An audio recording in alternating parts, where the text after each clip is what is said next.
Welcome to Luca and Miguel. Enjoy the video. You start here, confirm hardware and drivers so changes stick.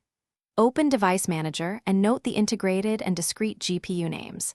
Then, update drivers for each GPU, download from the laptop maker or GPU vendor. This avoids mismatches. Once done, plug the laptop into AC power and set the Windows power plan to high performance so the system won't throttle during changes. You're now ready to choose the primary GPU in OS or BIOS without encountering driver conflicts or unexpected sleep behavior. You'll now change assignments in the operating system.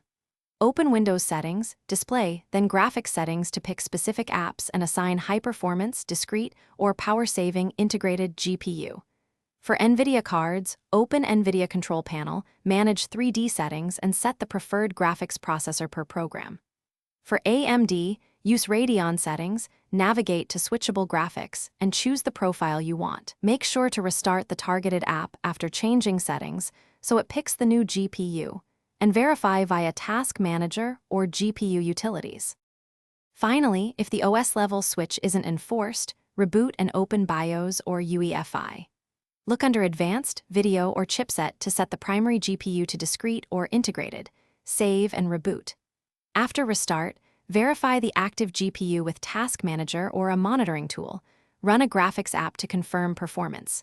If things go wrong, roll back or reinstall drivers, re-enable switchable graphics in settings, and as a last resort, reset BIOS to defaults.